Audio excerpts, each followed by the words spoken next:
Alright, so our next group of problems all deal with one equation.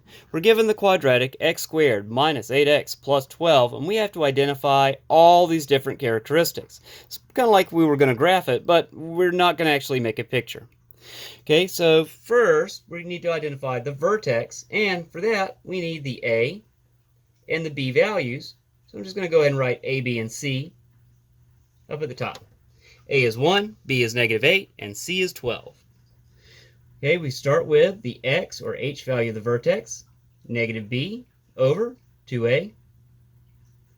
We evaluate and get a positive 4. We take that 4, we plug it back into our original equation, and that will give us a k or y value of the vertex. So that's 4 squared minus 8 times 4 plus 12. And we can type that in our calculator, and it should return a value of, -4.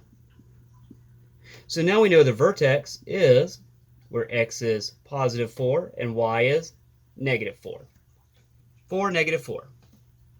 Okay, so next we're asked to find the intercepts. Okay, and broke it down into two parts. First, find the x-intercept, and then find the y-intercept. So the x-intercept, we're going to do that just like we did back at number 1 and number 2. We're going to use the quadratic formula. Okay, now you can factor a lot of these, but the quadratic formula is something that will work every time. We already have a, b, and c identified, so let's go ahead and jump into it. First, we start with the discriminant, b squared minus 4ac. -a squared minus 4 times 1 times 12. That evaluates to, let's see, 64 minus 16, I believe.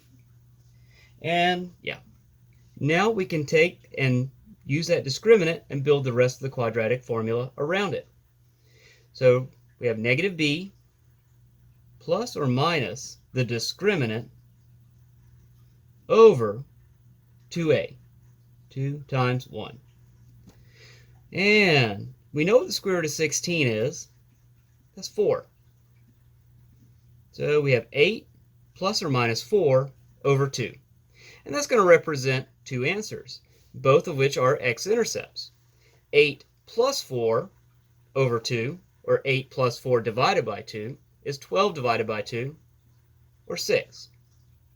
8 minus 4 divided by 2 is going to be 2.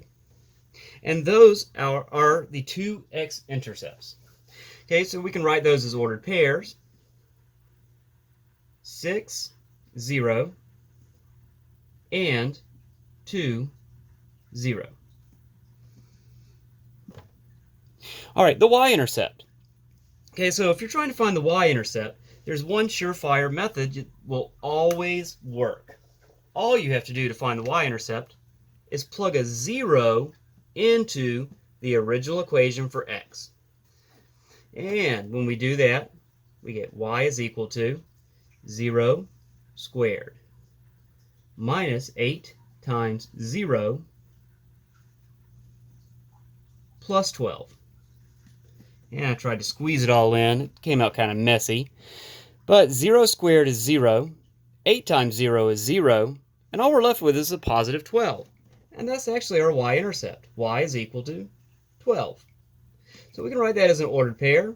X is 0. Y is 12. Okay, so if you have an equation that's in standard form, the y-intercept is always going to be the c value. Okay, now next we have to find these three characteristics of domain, axis of symmetry, and zeros. But we already have them.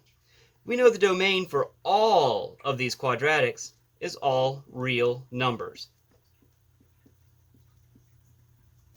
The axis of symmetry, that's just the x value from the vertex. And we need to write the equation x is equal to whatever our h value is, 4. The zeros are the same as the x-intercepts, which we already evaluated. And we're going to say that that is where x is 6 and where x is 2. And that's all of our characteristics.